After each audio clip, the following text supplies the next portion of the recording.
The standard framework for explaining why Thoth and Hermes share identical functions, identical areas of domain, and identical positions within their respective cosmologies is called parallel development. Two cultures, separated by geography and centuries, independently produced the same divine figure, performing the same role, transmitting the same knowledge. That is the official explanation. It requires you to accept that two civilizations, with no documented connection at the relevant founding moment, both arrived at a remarkably detailed and internally consistent system of universal principles, not merely a similar figure, but the same system, independently. What this video is going to show you is the specific evidence that makes that explanation increasingly difficult to maintain. Parallel development as an explanatory model generates a specific prediction about what comparable mythological figures should look like.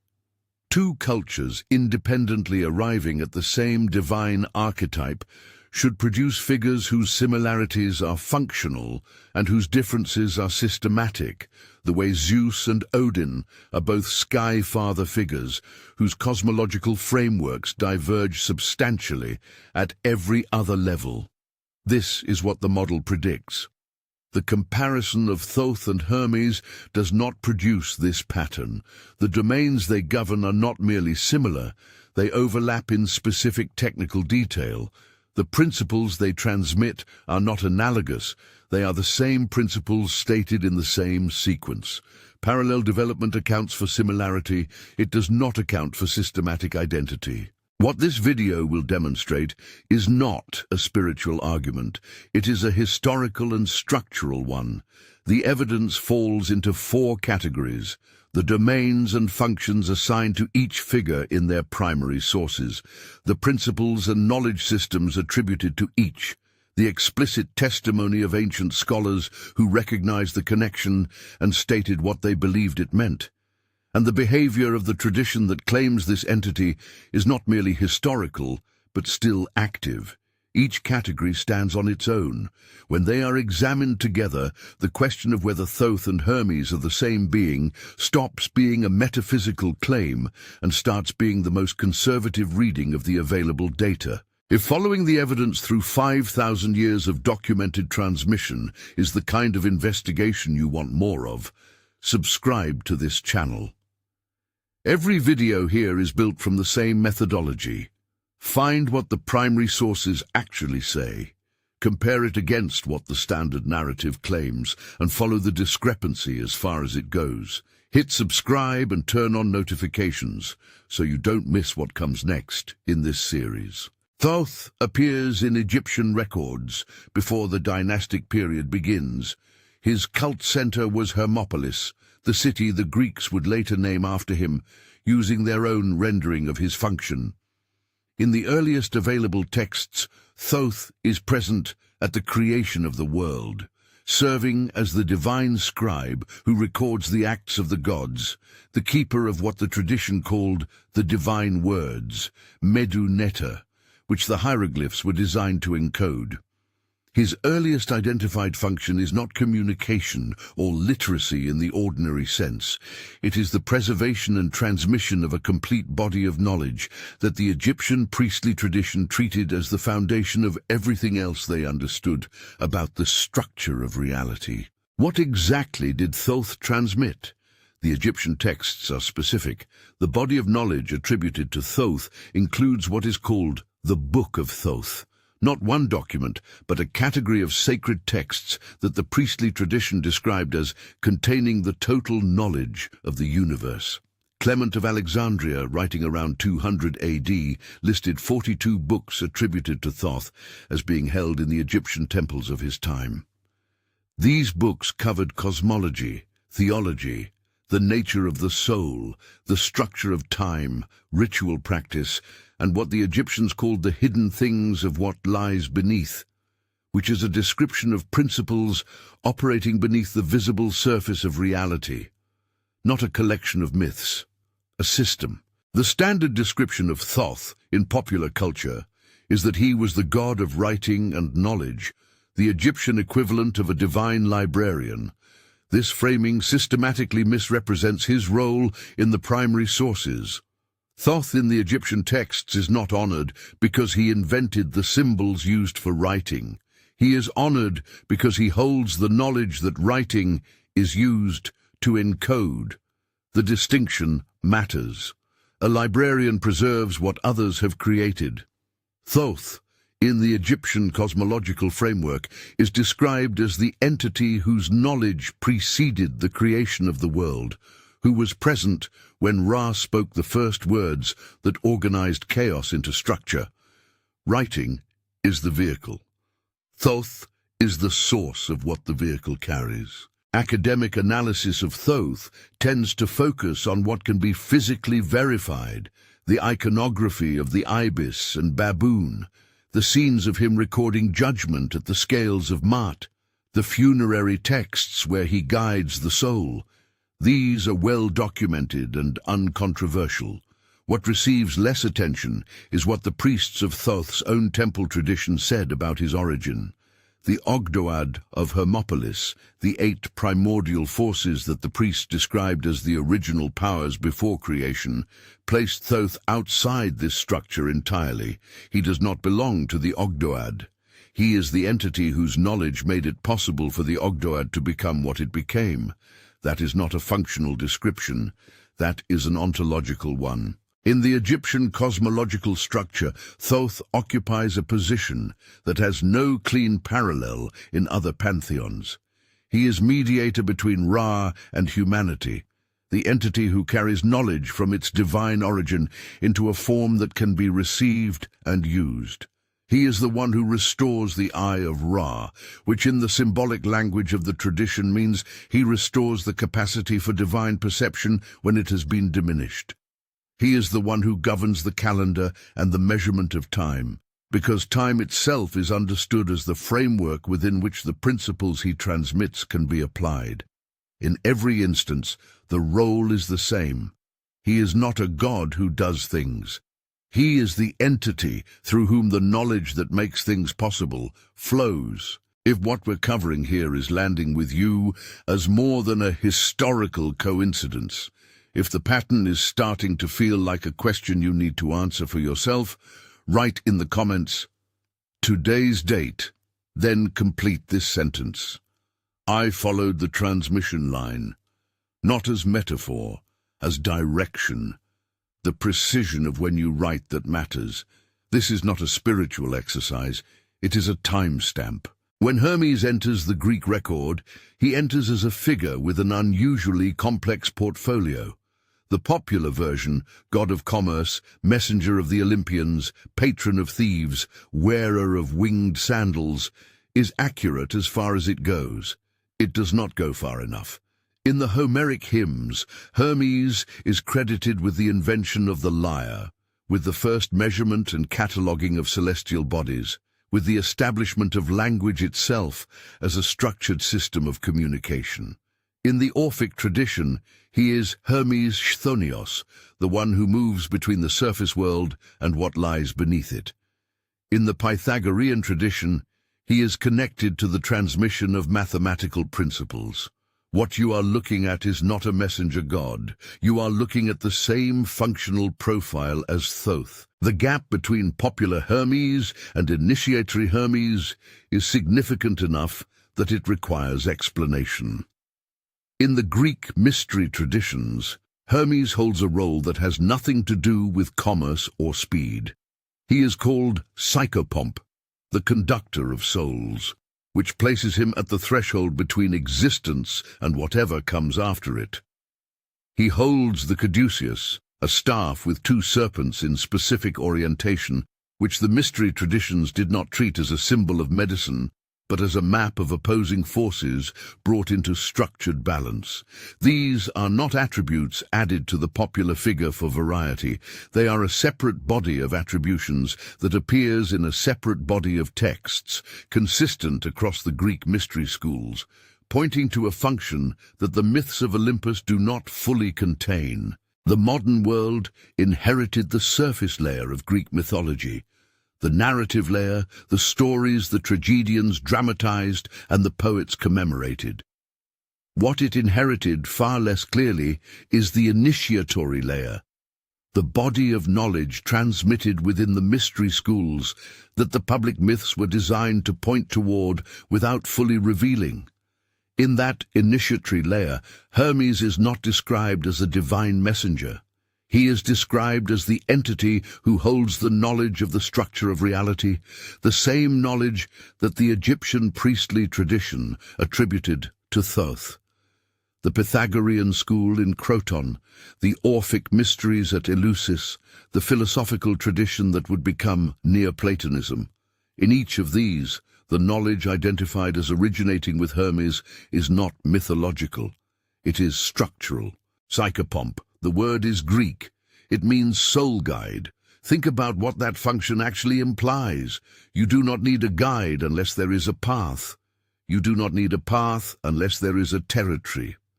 Hermes, Psychopomp, is not a metaphor for comfort during grief. He is, in the initiatory framework, the entity who knows the structure of what lies between states of existence and navigates it deliberately. The same role that the Book of the Dead attributes to Thoth, the same position in the cosmology, the same function in the initiatory system.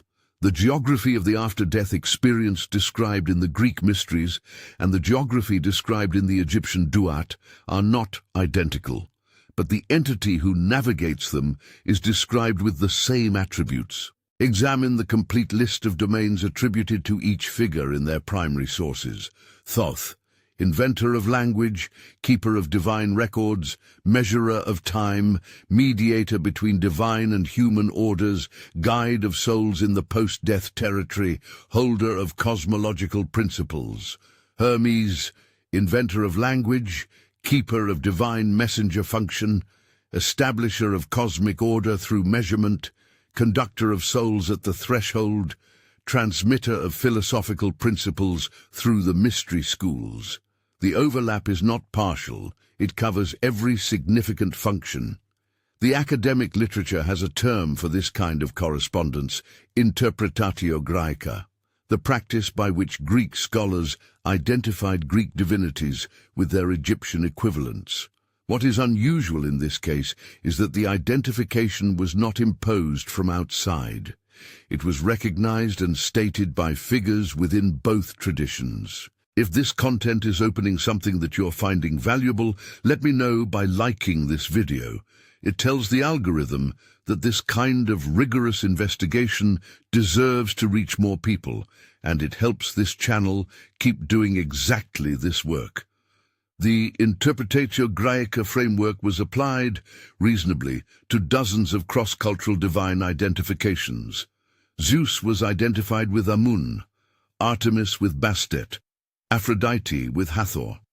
In each of these cases, the identification is primarily analogical, two figures who occupy similar social or natural functions in their respective pantheons.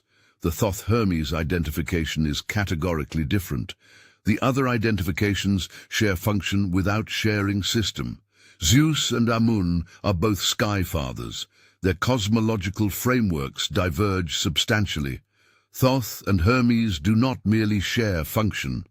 They share a complete internal system, the same body of knowledge, the same position within a cosmological architecture, the same relationship to the transmission of what their respective traditions treated as foundational truth. That is not an analogy. That is an identity. Lay the two profiles side by side. Thoth, pre-dynastic Egypt, Hermopolis, 42 books of total knowledge, mediator of divine principles, positioned outside the creator pantheon as the entity whose knowledge preceded and made possible the act of creation. Hermes, archaic Greece, carrying a body of knowledge the mystery schools treated as foundational, positioned at the threshold between human and divine knowledge, described as the source of mathematical, musical, and cosmological principles. Parallel development predicts similarity at the level of function. It predicts divergence at the level of system. What the comparison produces is not divergence at the level of system. It produces correspondence at the level of system, the same architectural positions, the same knowledge domains, the same relationship between the figure and the knowledge he transmits. Parallel development does not have a mechanism for producing this. Alexandria, under the Ptolemaic dynasty, became the first deliberate experiment in civilizational synthesis in recorded history. Ptolemy the Sosota founded the Mouseion and the library with an explicit mandate: gather the knowledge of every tradition accessible and bring it into one place. The city that resulted was a living laboratory of intellectual contact between traditions that had, until that point, developed in relative separation. Egyptian priests worked alongside Greek philosophers. Jewish scholars worked alongside Pythagoreans.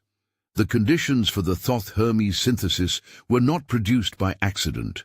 They were produced by a deliberate institutional decision to create the circumstances under which a synthesis could occur. The question Alexandria forces is whether what emerged was a new creation or a recognition of something that had always been the same. In Alexandria, the encounter between the Egyptian tradition of Thoth and the Greek tradition of Hermes did not produce the kind of synthesis that usually results when two religious systems are brought into contact. When two distinct systems merge under political pressure, you expect compromises. The new tradition borrows elements selectively and modifies them to accommodate the receiving culture. What happened in Alexandria was different. The texts that emerged from the Thoth-Hermes encounter did not modify the knowledge they claimed to transmit. They restated it with greater precision and extended it into new domains without breaking the internal logic of either tradition. That is not the behavior of a synthetic tradition. That is the behavior of two independent transmissions of the same source material being reconciled. The standard academic account of how Hermes Trismegistus came into being goes like this. Under the Ptolemaic dynasty, Egyptian priests and Greek intellectuals began working in close contact, and the figure of Hermes Trismegistus emerged as a deliberate synthesis designed to give Greek philosophical concepts an Egyptian priestly authority, and vice versa. It was, in this account, a political and intellectual project. The name Hermes Trismegistus was assigned to a body of texts produced in this context, and the figure of Thoth was retroactively identified as his Egyptian predecessor. This is a coherent explanation. The difficulty is what it predicts about the texts, and what the texts actually contain when you examine them against this prediction. If Hermes Trismegistus were the product of a political synthesis, a constructed figure designed to bridge two traditions for institutional purposes, the resulting texts should show signs of that construction. You would expect unevenness at the joints, places where the Greek conceptual vocabulary and the Egyptian cosmological framework sit alongside each other without fully integrating. You would expect the internal logic to be negotiated rather than discovered. What the Hermetic corpus actually contains is a system that is more internally consistent, more architecturally unified, and more technically precise than either the Greek philosophical tradition or the Egyptian priestly texts that preceded it. Political syntheses produce compromise texts. They do not routinely produce systematic improvements on both source traditions simultaneously. If you want to go deeper into the Hermetic tradition, not just the historical argument, but the complete system of principles it transmits, applied in a way you can work with, there is a link in the description for the Third Eye Portal archive. The foundational Hermetic series is there, organized so you can follow the transmission from its documented origins through to its current form. The link is in the description below. The name Hermes Trismegistus is itself a piece of evidence. In Greek, Hermes is the name of the Greek figure. Trismegistus is a transliteration of an Egyptian honorific, thrice great, that was attached to Thoth in the temple tradition as a designation of his supreme position within the knowledge hierarchy. The resulting name is neither purely Greek nor purely Egyptian. It is a fusion of the two, a Greek proper name carrying an Egyptian honorific, which is a construction unique in the Greco-Egyptian literary record. The people who composed these texts did not call the source figure the Greek Hermes or the Egyptian Thoth. They created a new name that placed him explicitly in both traditions simultaneously. That naming choice is not linguistically neutral. It is a structural statement about identity. Scholars who have studied the linguistic composition of the name Hermes Trismegistus tend to treat it as an example of the Greek habit of rendering Egyptian honorifics. The translation is straightforward. The Egyptian title meaning great, great, great, a superlative used for Thoth in certain temple inscriptions, was rendered in Greek as Trismegistos, meaning thrice greatest. The academic framing of this is that it was a translation. What this framing minimizes is the nature of the choice involved. The translators did not create a Greek name for Thoth. They attached an Egyptian honorific to the Greek name Hermes.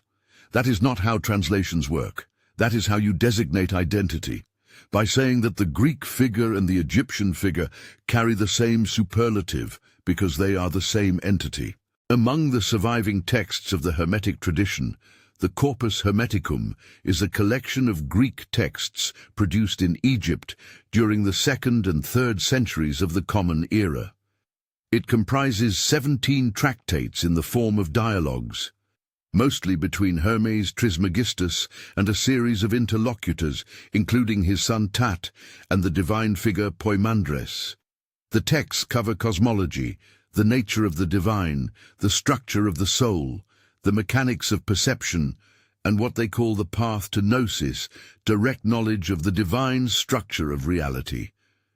This much is not disputed. What the corpus also contains, and what rarely receives proportional attention in the academic literature, is an explicit statement about what kind of text it is. It does not present itself as philosophical composition. It presents itself as revelation, knowledge transmitted to Hermes, not by him. The Corpus Hermeticum identifies its own genre explicitly. The opening tractate, the Poimandres, begins with Hermes receiving a vision, a communication from the divine mind, and the entire text is a record of what was transmitted to him. He is the receiver, not the author. Subsequent tractates place Hermes in the role of teacher, transmitting to Tat and others what he received. This framing, which runs through the entire corpus, is not unusual in the ancient world, but its specific structure matters. The text does not claim that Hermes composed a philosophical system by observation and reason. It claims that the system was given to him, complete, from a source that lies above the cosmological structure he inhabits. This is not a stylistic choice. It is a claim about how the knowledge in the texts arrived. Imagine a scholar opening the Corpus Hermeticum for the first time, a careful reader, trained in Greek philosophy, with no prior commitment to its claims. He reads the opening tractate. The divine mind speaks to Hermes directly. He receives a vision of the structure of reality unfolding from a single source of light. He is shown the mechanics of creation, the nature of matter, the position of the human being in the cosmic hierarchy. He reads on. In the 2nd tractate, the same knowledge appears reformulated from a different angle. By the 5th, he notices something. These texts are not explaining a philosophy. They are transmitting a system, and each tractate arrives at the same system from a different direction, as if the transmitter is certain of the destination and varies only the approach. The most common objection raised against taking the Hermetic tradition seriously as ancient knowledge is the one Isaac Casaubon raised in 1614, that the language and conceptual vocabulary of the Corpus Hermeticum place it firmly in the 2nd and 3rd centuries of the Common Era, which makes it a product of late antiquity rather than a transmission from ancient Egypt. This is a legitimate philological argument, and the linguistic evidence Casaubon presented has held up in its essentials. What the argument established was that the corpus as we have it, in the specific Greek texts that survive, was composed no earlier than the 2nd century. What it did not establish, though it was taken to have established, was that the knowledge the corpus contains originated in the 2nd century. In 1986, the classical scholar Garth Fowden published a study titled The Egyptian Hermes that substantially changed the scholarly understanding of the relationship between the Hermetic texts and Egyptian priestly tradition. Fowden's argument, developed from extensive examination of demotic Egyptian papyri and temple inscription evidence, was that the Hermetic tradition, far from being a late Greek overlay on Egyptian religion, was the product of a continuous intellectual community of Egyptian priests who had been working with precisely these ideas for centuries before the Greek texts were composed. The corpus Hermeticum, in Fowden's analysis, was not the beginning of the tradition. It was a crystallization of a tradition that already existed in Egyptian temple culture, translated into Greek for a Greek-speaking audience. Casaubon's dating argument had a specific scope. It addressed the date of composition of the extant Greek texts. What it did not address, and what Casaubon did not claim to have addressed, was the date of the knowledge those texts encoded, or the depth of their roots in Egyptian priestly tradition. The argument was adopted, however, as if it had settled the larger question. Within the European intellectual tradition of the 17th century, the statement that the corpus is a late text was heard as the claim that Hermeticism is not ancient. These are not the same claim. The conflation served certain institutional interests in that moment very well.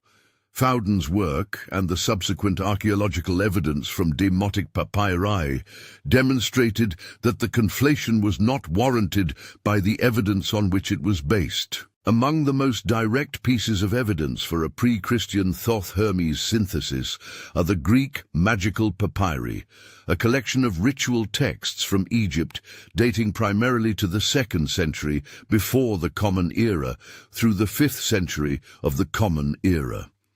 These papyri, now held primarily in collections in Berlin, London, and Paris, mix Greek religious language, Egyptian ritual practice, and what can only be described as Hermetic philosophical framework in texts clearly produced before the Corpus Hermeticum was composed. In these papyri, Hermes and Thoth are addressed in the same invocations. In several cases, the same divine figure is addressed by both names within the same ritual text. This is not interpretatio Graeca applied retroactively. This is pre-corpus evidence of practitioners who treated the identification as already established. The standard narrative requires that the Thoth-Hermes synthesis was a product of the Ptolemaic era intellectual project that eventually produced the Corpus Hermeticum in the 2nd century AD. If that narrative is correct, you would expect the synthesis to appear first in the literary philosophical texts and then to spread gradually into practical ritual usage. What the papyri show is the opposite sequence. The fusion of Thoth and Hermes in ritual invocation appears in papyri that predate the Corpus Hermeticum by centuries. This is not a minor anomaly. It means that practitioners on the ground, not philosophers in a library, were already treating the two figures as identical long before the tradition produced the texts that scholars have used to date the synthesis. The synthesis did not flow from the corpus, it preceded it. The principle most commonly associated with Hermes Trismegistus, as above so below, as below so above, appears in its most well-known form in the Emerald Tablet, a text whose earliest surviving manuscript is an Arabic translation from approximately the 8th century. But the principle itself is not an Arabic invention of the 8th century, and it is not a Greek invention of the 2nd century.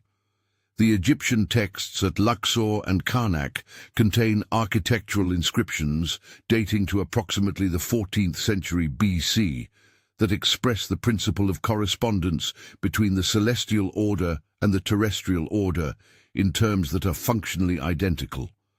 The principle was not transmitted from one tradition to the other.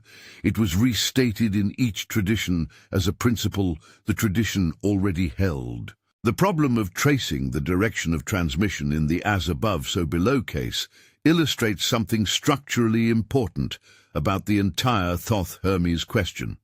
When you have the same principle appearing in multiple traditions, Egyptian temple inscriptions, Greek Hermetic texts, Arabic alchemical literature, Pythagorean number theory, you expect to be able to establish a direction of influence.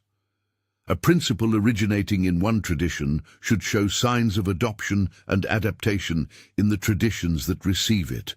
What you find instead is that the principle appears in each tradition as if already fully formed, not as a borrowing that required integration, but as a foundational axiom the receiving tradition was already organized around.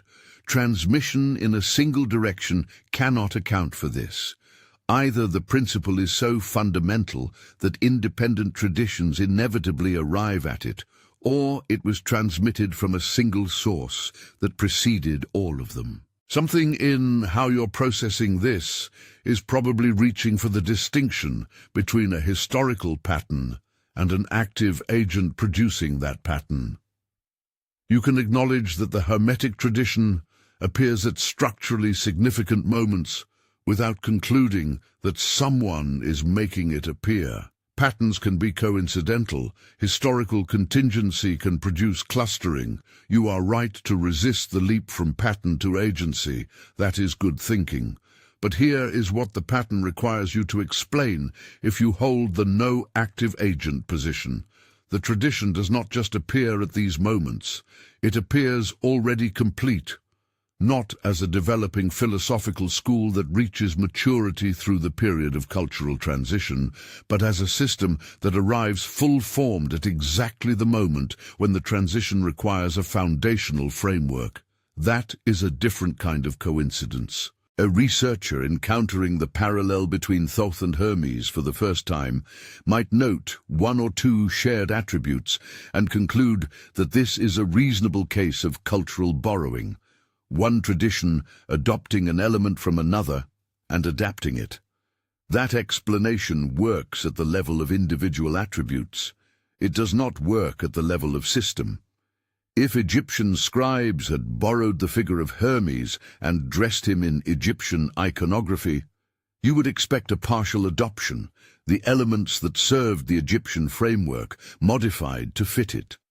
If Greek philosophers had borrowed Thoth and translated his function into Greek philosophical categories, you would expect the system to deform in the translation.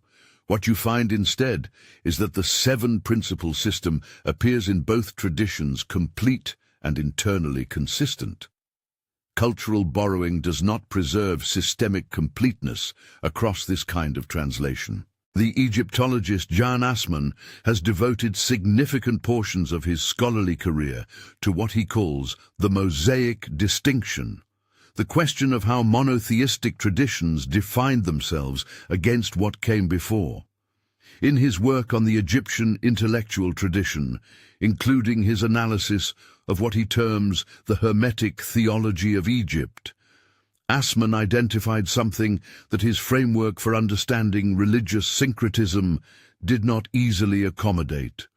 The Egyptian temple tradition, long before Alexandria, contained a strand of philosophical, theological reflection that was not part of the public cult, but was preserved within the priestly schools.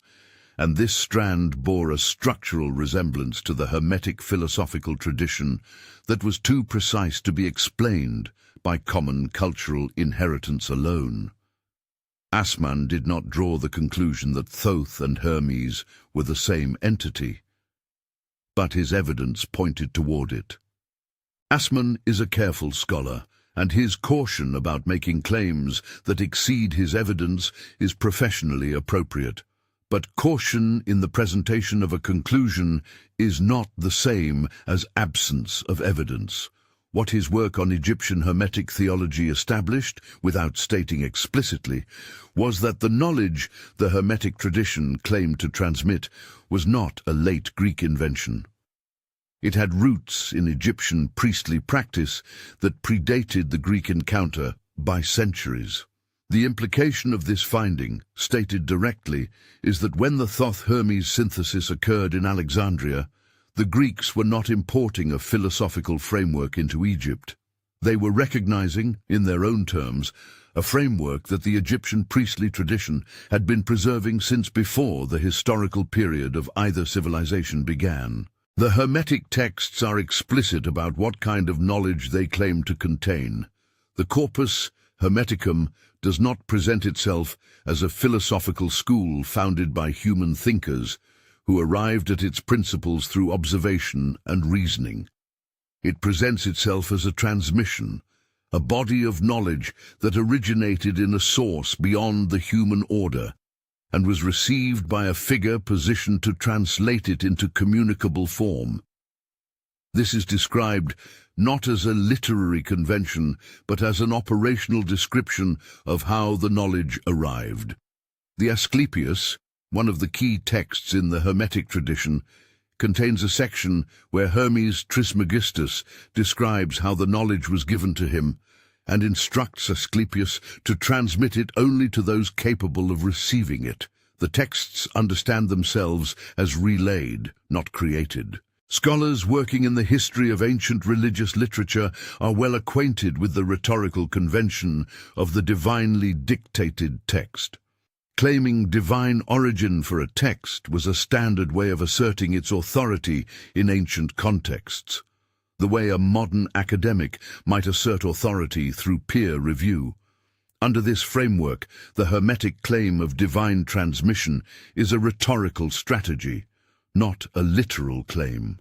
This is a defensible reading. It is also the default reading, the one that requires no further examination. The difficulty is that the Hermetic texts are more specific about the mechanics of transmission than the rhetoric of authority framework predicts.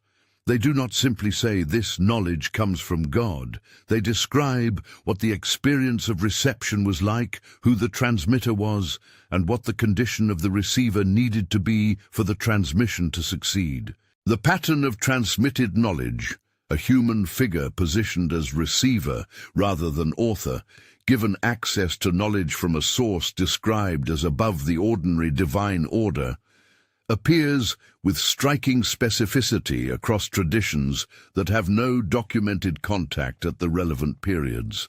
The Book of Enoch describes Enoch's direct instruction by divine messengers who give him cosmological knowledge he could not have acquired through human means.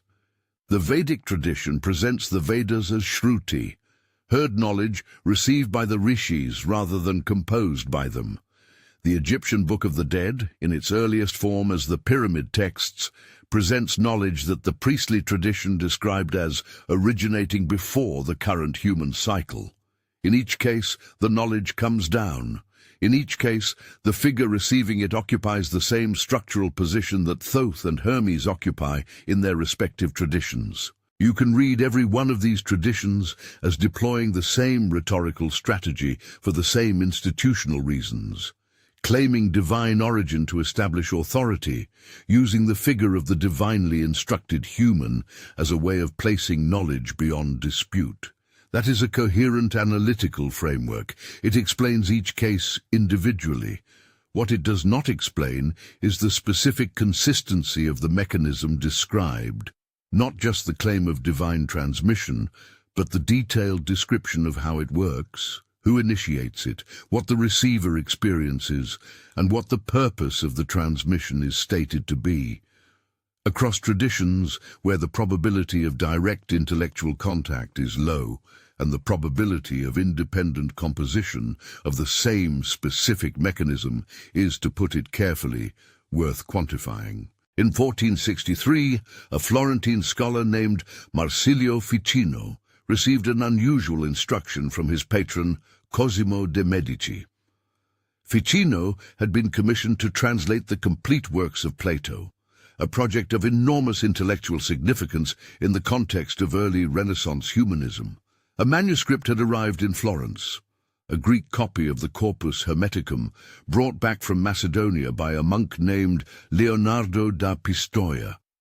Cosimo instructed Ficino to set aside the Plato translation and begin immediately on the Hermetic texts instead. The reasoning Cosimo gave was that Hermes Trismegistus was older than Plato, that the knowledge in these texts preceded Greek philosophy rather than following from it. For an intellectual of Cosimo's sophistication, this was not a casual judgment. It was a position he held with conviction.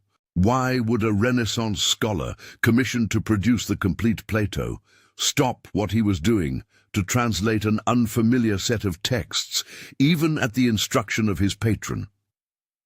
The answer Ficino himself gave was that Cosimo understood the Corpus Hermeticum to be the original source of the philosophical knowledge that Plato was working from.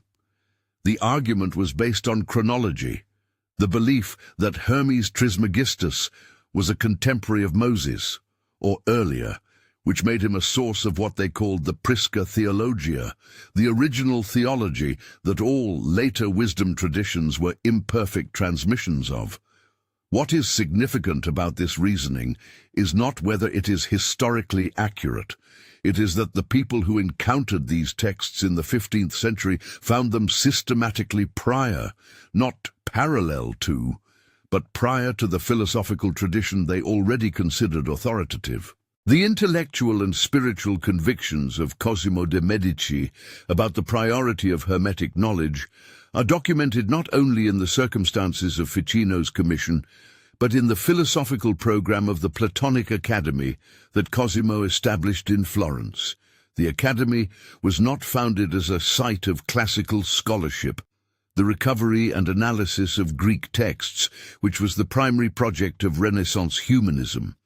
It was founded as a philosophical project with a specific orientation, the recovery and application of a tradition that Cosimo understood to be older than Plato, more fundamental than Aristotelian logic, and capable of synthesis with existing theological claims because it predated the specific doctrinal disputes that divided those traditions.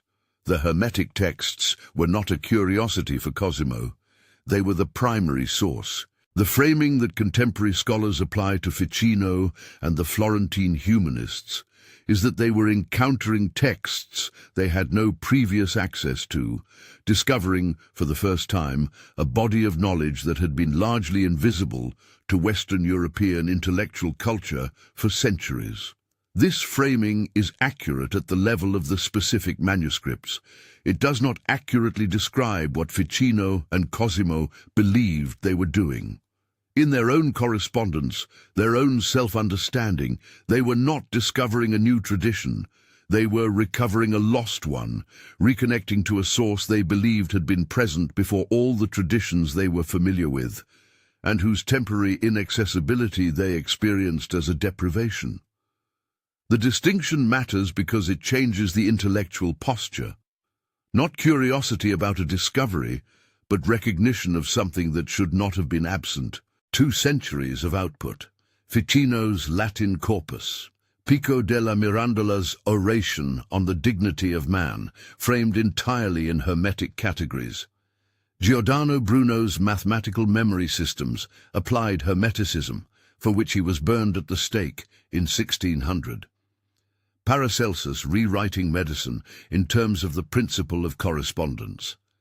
John Dee and Edward Kelly claiming direct communication with entities who transmitted knowledge using a system they called Enochian.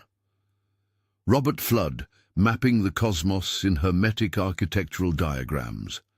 Every one of these individuals was working from the same source. Every one of them claimed the knowledge was not their own construction. Every one of them pointed to the same transmission line, from the figure the Egyptian priests called Thoth, through the corpus that Alexandria produced, through Ficino to them. The popular account of the Renaissance is that it was a recovery of classical Greek and Roman culture, a reconnection with antiquity that produced art, literature, and humanist philosophy. This is true at the level of cultural output, the paintings, the architecture, the Latin prose style. At the level of intellectual conviction, it is incomplete. The private correspondence of the Florentine humanists, the program documents of the Platonic Academy, and the dedication letters of Ficino's translations all point to a different understanding of what was being recovered. These figures did not believe they were studying ancient philosophy. They believed they were reconnecting with a tradition older than philosophy, one that the Greek philosophers had themselves drawn from, without crediting it fully. In 1614, the Swiss scholar Isaac Casaubon published a philological analysis of the Corpus Hermeticum that used internal linguistic evidence, anachronistic vocabulary, Greek philosophical terminology that was not available before the 2nd century AD, references to Egyptian ritual practice that postdated the Greek occupation of Egypt, to argue that the text could not have been composed before the 2nd or 3rd century of the Common Era. This was not a marginal argument. It was methodologically careful, built on close examination of the texts themselves, and it was rapidly accepted by the European scholarly community. The chronological claim that Hermes Trismegistus was not an ancient Egyptian sage, but a construction of late antiquity, began its long life as scholarly consensus. The Hermetic tradition never fully recovered its intellectual credibility in the academic world after 1614. The speed at which Casaubon's argument was accepted is itself notable. The argument was published, circulated, and absorbed into standard scholarly consensus within a remarkably short period. Intellectual paradigm shifts of this scale normally take generations. This one took, in practical terms, decades. There are several possible explanations for the speed. One is that the argument was genuinely decisive, and the scholarly community responded appropriately to clear evidence. Another is that the argument arrived at a moment when the institutional conditions, the consolidation of Protestant and Catholic orthodoxies, the growing professionalization of classical scholarship, the increasing suspicion of the occult that followed the Reformation, made rapid acceptance of an argument that discredited Hermeticism institutionally convenient. Both explanations may be partially true. They are not mutually exclusive. The 20th century produced two developments that complicated the settled Casaubon consensus. The first was the systematic publication and analysis of the Greek magical papyri, the ritual texts from Egypt that showed Thoth Hermes synthesis predating the Corpus Hermeticum by centuries. The second was the broader recovery and analysis of demotic Egyptian philosophical and theological texts that demonstrated, as Fowden's work synthesized in 1986, that the intellectual traditions the corpus claimed to transmit had continuous roots in Egyptian priestly culture long before the Greek encounter. Neither development overturned Casaubon's specific claim that the extant Greek texts were composed in late antiquity. Both developments established that his conclusion, that Hermeticism was therefore not ancient, had been drawn beyond the reach of his evidence. The distinction between the date of a text and the date of the knowledge it encodes is not a subtle one, but it is one the Casaubon debate consistently collapsed. A text composed in the 2nd century AD can transmit knowledge that was preserved in oral and ritual tradition for centuries before it was written down. The Egyptian priestly tradition was explicitly and systematically oral for the most sensitive elements of its knowledge base. The texts describe exactly this practice. The Greek magical papyri demonstrate that Hermetic knowledge was being applied in ritual contexts before the corpus crystallized it into Greek philosophical prose. The knowledge in the corpus may be centuries older than the texts that encode it. Casaubon could not have known this in 1614. The scholars who continued to cite his conclusion after Fowden's work can no longer make the same claim. Helena Petrovna Blavatsky, who founded the Theosophical Society in New York in 1875, produced in her two-volume work Isis Unveiled, published in 1877, a detailed argument for the continuity of Hermetic transmission across civilizational periods. Her central claim was not merely that the Hermetic knowledge was ancient, it was that it was continuously transmitted by entities who were not bound by ordinary historical limitations. Blavatsky identified Hermes Trismegistus specifically as one of what she called the Mahatmas, advanced beings who had mastered the process of consciousness development to the point where they continued to exist and operate across periods that ordinary humans experienced as death. Her claims are extraordinary.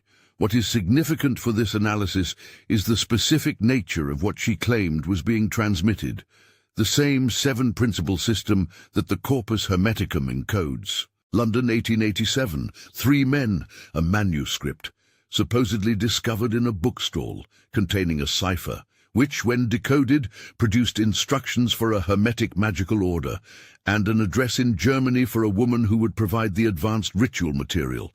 Her name, Anna Sprengel. Her claimed order, the Rosicrucian Order of Germany.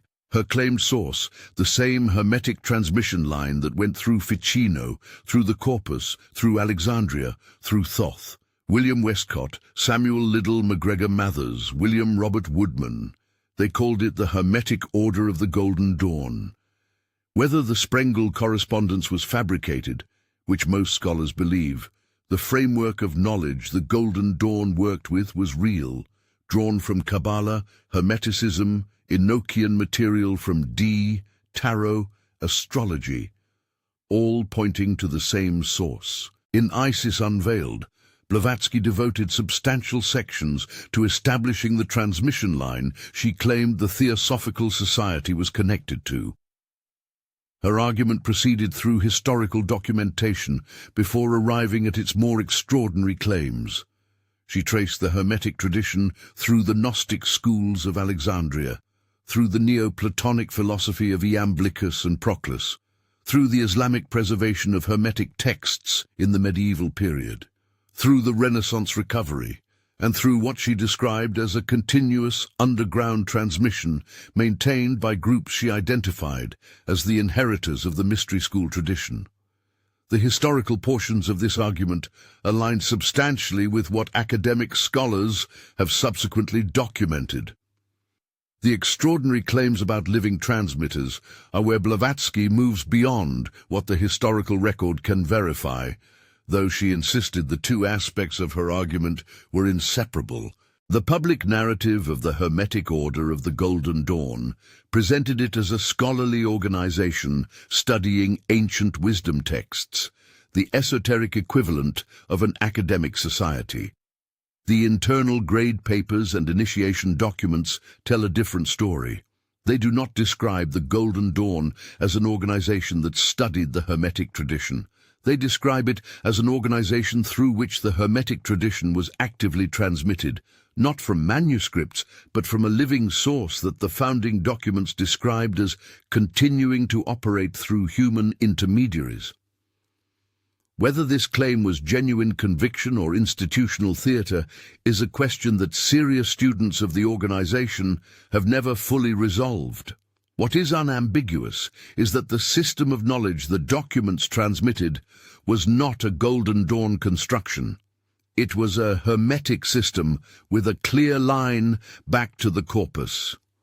The Rosicrucian tradition, appearing publicly in Europe in the early 17th century, with 3 manifestos published between 1614 and 1616, made claims about its origin that went significantly further than scholarly interest in ancient texts.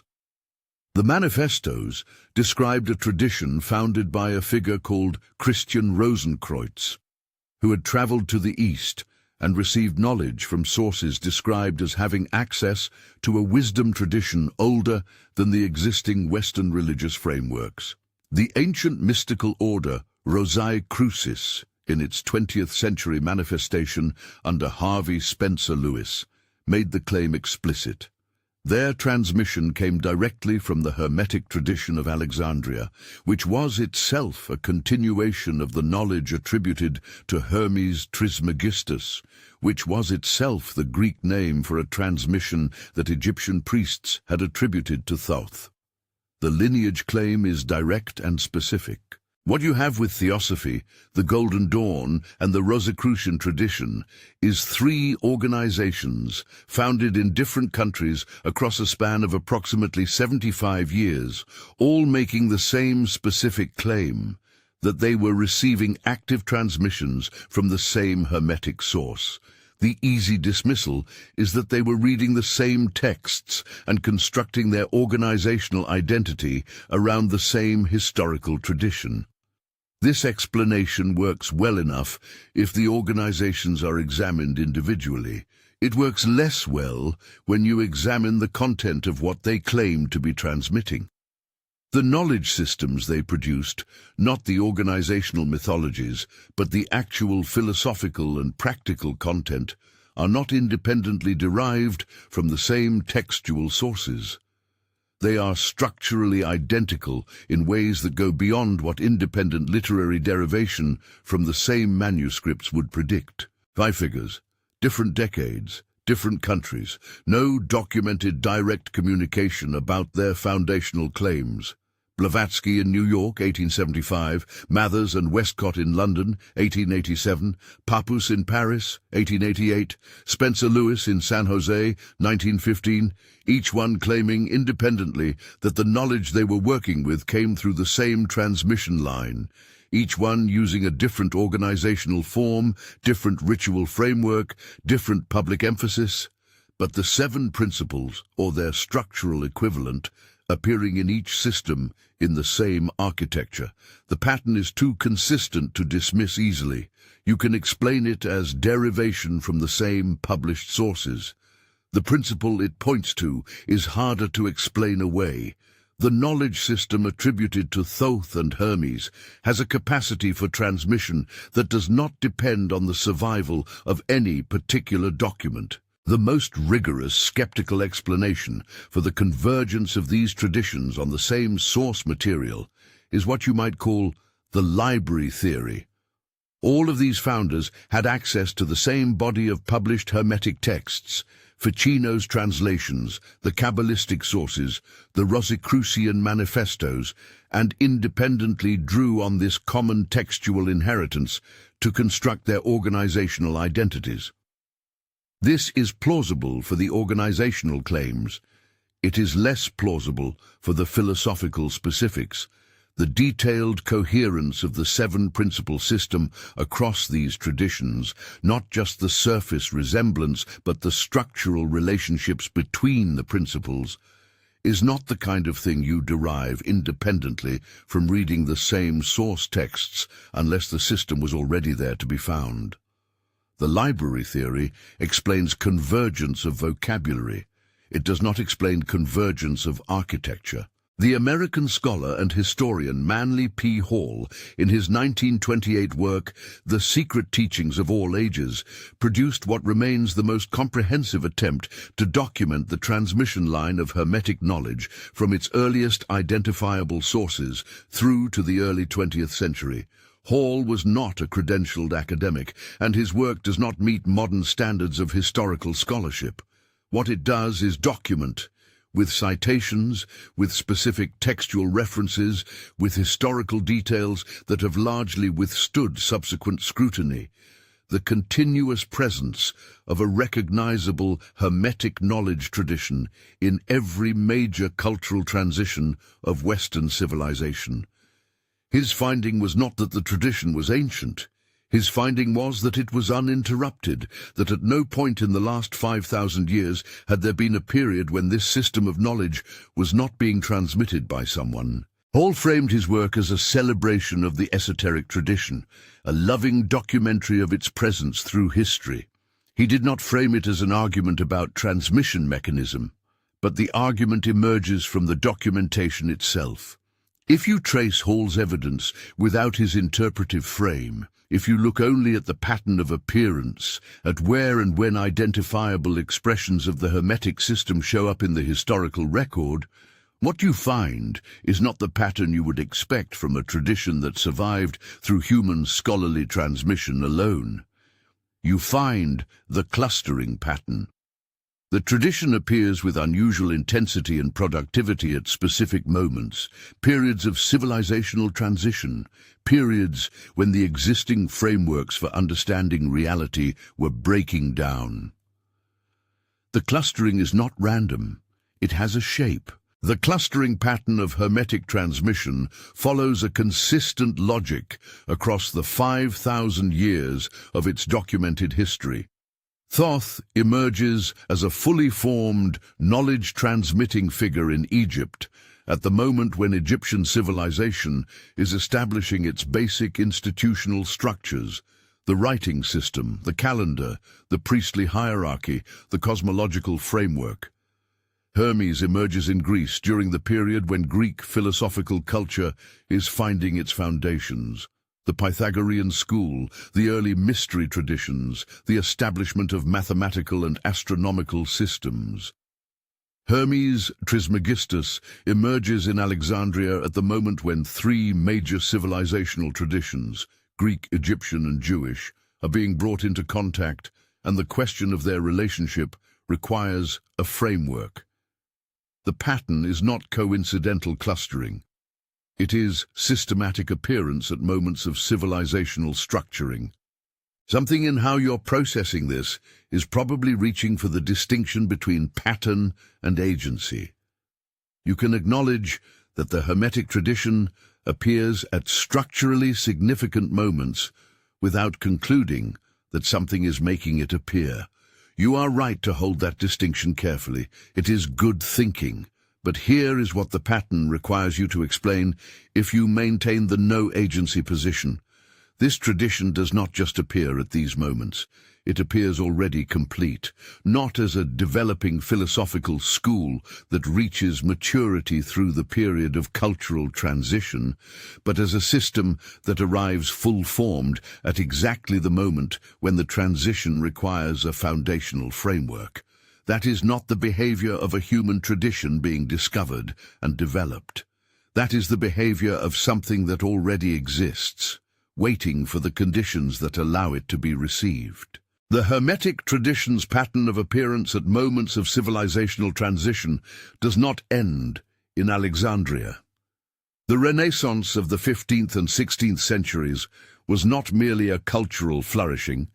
It was a period of fundamental disruption to the existing European order. The Catholic Church's monopoly on intellectual authority was fracturing. The printing press was revolutionizing the capacity for knowledge transmission. The geographic discoveries were breaking open the closed European worldview. At this moment, the Corpus Hermeticum arrives in Florence. The subsequent 3 centuries of Hermetic productivity, from Ficino through Bruno di Paracelsus and into the Rosicrucian movement, coincide precisely with the period of the most fundamental restructuring of Western civilization since the fall of Rome. The timing is not the argument. It is data. If the clustering is not coincidental, if the Hermetic system consistently appears at moments of civilizational transition because something is ensuring it appears, then the nature of the transmitter is forced into view by the data. A human scholarly tradition, however robust, does not persist in hidden form through periods of cultural disruption and then re-emerge fully articulated when conditions change.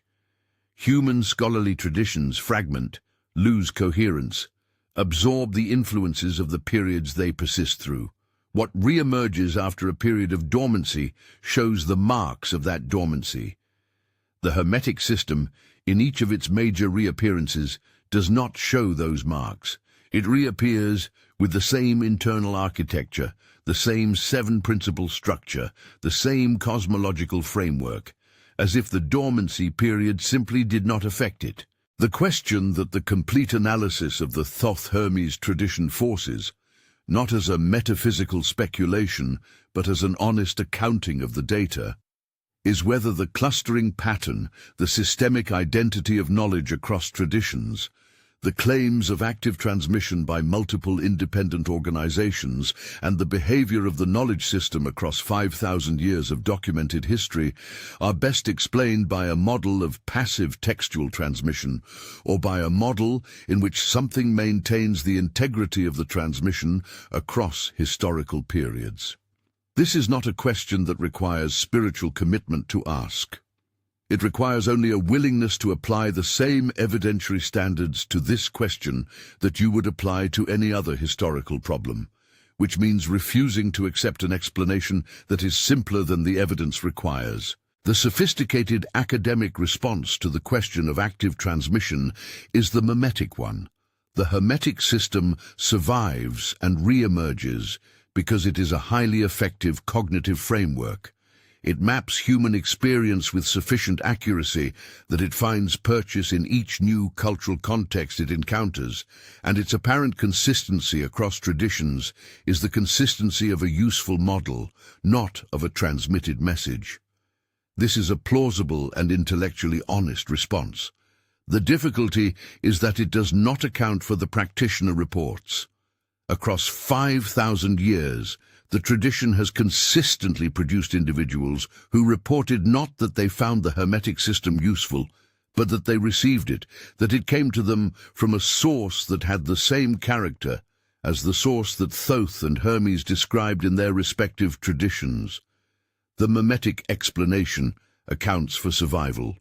It does not account for the experience of receipt. The Corpus Hermeticum ends with a passage in the Asclepius that has received less attention than it deserves.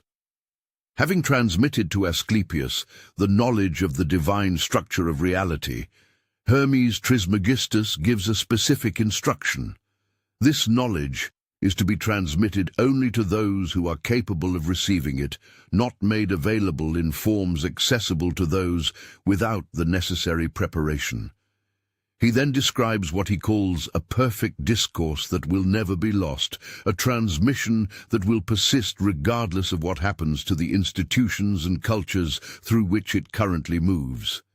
This is not a rhetorical flourish. It is a structural statement about the nature of the transmission. It does not depend on documents, organizations, or unbroken human chains. It depends on something else. The corpus is explicit about what that something else is, even if the vocabulary it uses to describe it does not translate cleanly into modern categories. Asking whether Thoth and Hermes are the same being is perhaps the wrong question, not because it is unanswerable, but because it is less precise than what the evidence actually requires you to address. The precise question is this: the same complete system of knowledge about the structure of reality has been transmitted, identified as originating from a single source, across at least 5,000 years of documented history, appearing in multiple cultural contexts without losing its internal architecture, and the tradition that has transmitted it has, consistently and without exception, described the source as something that is not bound by the historical conditions of any single transmission. Does that entity have a continuous identity across those 5,000 years?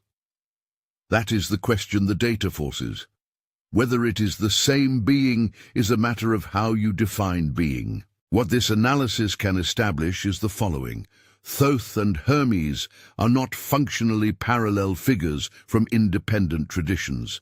They are documented expressions of the same knowledge transmission role, attributed to the same entity by the scholars and practitioners who worked within both traditions. The Hermetic synthesis that emerged in Alexandria was not a political construction. It was a recognition of an identity that the textual and archaeological evidence confirms was already established in ritual practice before the Greek philosophical tradition crystallized it into the corpus. The tradition that claims this entity is still transmitting is not a fringe claim. It is the consistent report of the most serious students of this material across every period of its documented history. What this video cannot establish is whether the transmission is still occurring. That is where the historical record ends and the question begins. Consider the last documented moment in which a figure claimed direct transmission from this source and produced something that others recognized as bearing the same internal architecture as the original system. Not the modern spiritual marketplace. That is too diffuse to assess. Go back to the last moment when a serious, careful, intellectually rigorous individual made the claim and produced work that holds up under scrutiny. You find yourself in the early 20th century, not further back. The practitioners of that period, Hall, Blavatsky in the generation before, the Golden Dawn adepts, were not credulous individuals. They were rigorous workers trying to understand something they had encountered that did not fit the explanatory frameworks available to them. The principle their experience points to is that the transmission line did not end with Alexandria. It went somewhere else. Thoth did not need a Greek name. The Egyptian priestly tradition had preserved his knowledge for 3,000 years without one. Hermes did not need an Egyptian honorific.